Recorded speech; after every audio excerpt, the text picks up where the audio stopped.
टूटे सफर कर रहे थे ओवैसी। यूपी के बाद गुजरात में क्या किसी ने ओवैसी की जान लेनी चाहिए? एआईएमआईएम प्रमुख ओवैसी पर हमला, क्या मिल गया एक और मौका?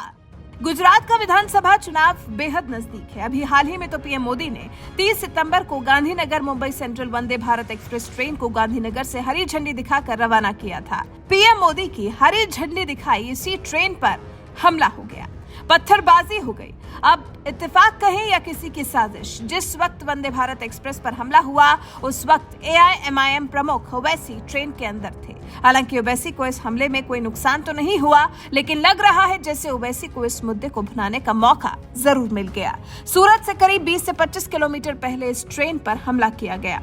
पार्टी नेता वारिस पठान ने हमले को लेकर ट्वीट किया, लिखा, आज शाम जब हम ओवैसी साहब और एआईएमआईएम नेशनल की टीम अहमदाबाद से सूरत के लिए वंदे भारत एक्सप्रेस ट्रेन में सफर कर रहे थे, तब कुछ अज्ञात लोगों ने ट्रेन पर जोर से पत्थर मारकर शीशा तोड़ दिया। वारिस पठान ने बताया कि एआईएमआईएम प्रमुख ओवैसी जिस कोच में यात्रा कर रहे थे, वहां की खिड़की पत्थरबाजी से टूट गई है।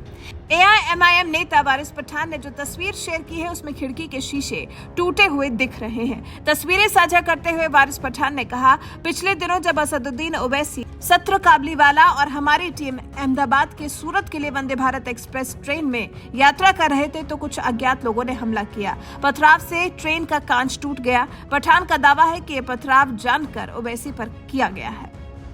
गुजरात में एक जनसभा को संबोधित करते हुए पठान ने कहा, जिस कोच में ओवैसी बैठे थे उस पर 2 बार पथराव किया गया। जब हम गंतव्य से 20 से 25 किलोमीटर दूर थे तब पथराव किया गया, जिससे खिड़की का शीशा क्षतिग्रस्त हो गया। ओवैसी कोच में बैठे थे। हालांकि वारिस पठान ने इस हमले में न जाने कहां से पीएम मोदी को भी घुसा दिया है।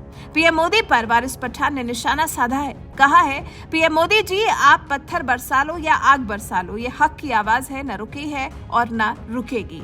अरे मोदी जी, ये क्या हो रहा है? कभी वंदे भारत के सामने जानवर आ जाते हैं।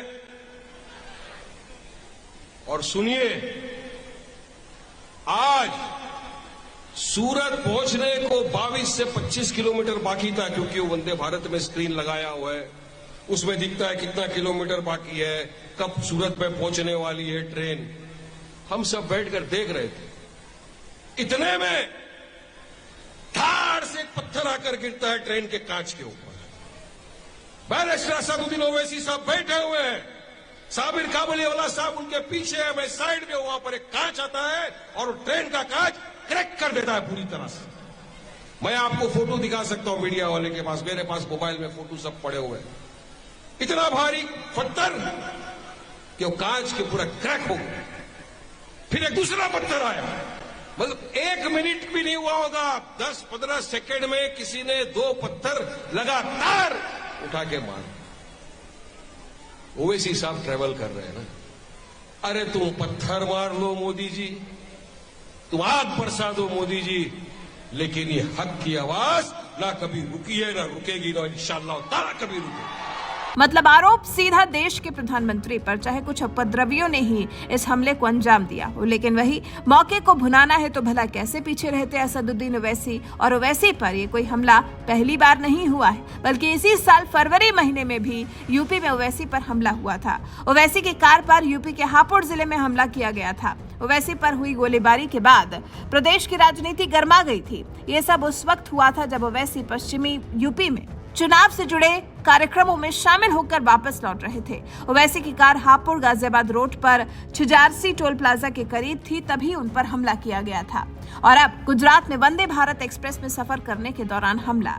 कहां ओवैसी को बीजेपी की बी टीम कहने से विपक्षी चूकते नहीं हैं, और कहां ओवैसी की पार्टी सीधा पीएम मोदी को ओवैसी पर हुए हमले के लिए जिम्मेदार ठहरा रही है।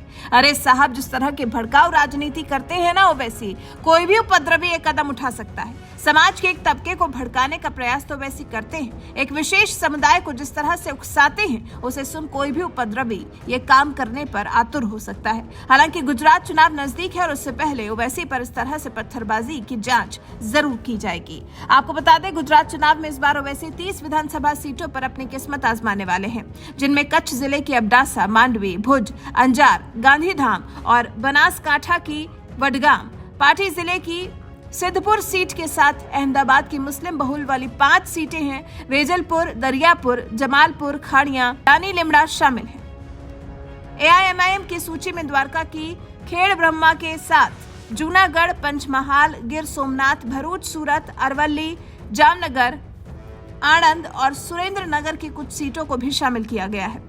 वैसे ये बात जानते हैं कि इन सीटों पर चुनाव लड़कर वो गुजरात में सरकार नहीं बना सकते, लेकिन हाँ, अपने मकसद के मुताबिक मुस्लिम मतदाताओं को एकजुट जरूर कर सकते हैं। यही कारण है कि उन्होंने ऐसी 30 सीटों को चिन्हित किया है जहां मुस्लिम आबादी 30 से 60% तक है। माना जा रहा है कि गुजरात विधानसभा चुनाव के जरिए वैसी लोकसभा चुनाव के लिए तैयारी कर रहे हैं। इस चुनाव में 30 उम्मीदवार उतारकर वो ये देखना चाहते हैं कि उन्हें लोकसभा चुनाव में कितना फायदा हो सकता है। आखिर उनके कहे का असर कितने मुसलमानों पर हो रहा है। विपक्ष को लगता है कि वैसे सिर्फ गेम प्लान खराब करने का काम करते हैं, जिससे फायदा सिर्फ बीजेपी को हो सकता है। वही बीजेपी जिस पर अभी ओवैसी खुद पर हमला करने का आरोप लगा रहे हैं। वैसे सवाल तो अहम है कि आखिर किसने किया होगा वंदे भारत एक्सप्रेस पर हमला? क्या सच में ओवैसी की जान लेने की कोशिश की गई? क्या ओवैसी की जिंदगी को सच में खतरा है, या फिर ये गुजरात चुनाव को लेकर किसी की गहरी साजिश है? इस बारे में आपकी राय हमें कमेंट कर जरूर बताएं।